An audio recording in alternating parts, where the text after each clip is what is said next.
Hi guys, Sean here. The topic of today's video is use the damn potions.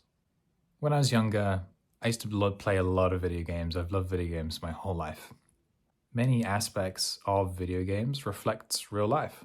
Like how you approach and play a video game is, it says a lot about your personality and about how you approach real world problems. For example, I'm someone who, when I play a game, I don't like to do the main story. I like to go off and do side quests and collect all these things and level up my character and get experience points and level up my skills and stuff and just explore everything that the game has to offer. And there are some people who like to just rush through and kind of speed run the game. And I think it really just depends on what type of person you are. But in my case, like I remember very, very vividly playing The Elder Scrolls 4 Oblivion when I was like 10 years old on PlayStation 2 or maybe 3.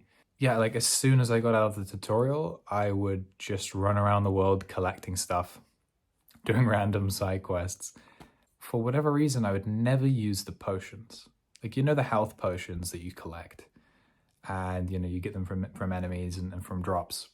I would never want to use my health potions. Go through all the missions. I would have like 50 of these things in my bags and I would just never use them. And there was something in my mind at the time and it was like, well, I don't know when I'm going to get new ones, so I don't want to use them. And I don't know like when I might need to use these, right? So I want to save them just in case. But then I ended up completing the whole game with a bag full of potions. And it got me thinking, like if you save all the things that you have and you never use them, like why do they exist in the first place? Like the creators of these games put them there to be used. And if you just collect them and don't do anything with them, like they may as well not exist. And that sounds quite philosophical, but if you think about it in terms of real life equivalents, it actually starts to make a lot of sense. Like think of those people who just hoard things and never use them, right? Or people who just collect and save all their money in a bank account. And then they die with like $1 million in their bank account. Like they may as well have not had the money, right? I recently then went back and played some of these games. There was a kind of Oblivion remaster that came out recently. And I noticed that unconsciously, without even having to think about this, I actually approached the game in a very, very different way. I would pick up the potions and I would use them immediately. And I would use them on purpose because I knew that it would make me move faster through the levels. It was almost like a fundamentally different way of playing the game.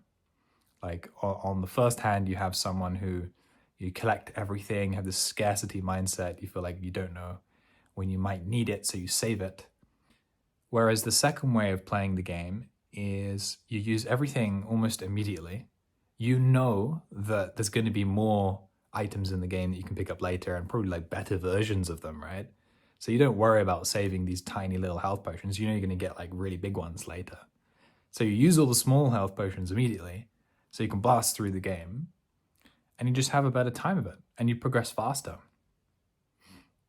And I just thought that was a very interesting analogy and it's made me reflect a lot on how my perspective around scarcity and abundance has changed over the years.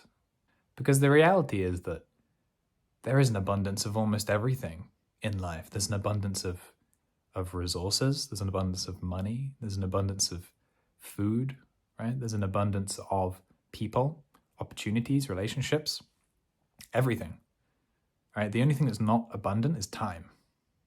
And so if you can use the things that are abundant to get back the thing that's not, which is time, right? If you can use your money to get more time, or if you can use the people around you to help you progress faster and get your time back, then you're going to have a much better time in life.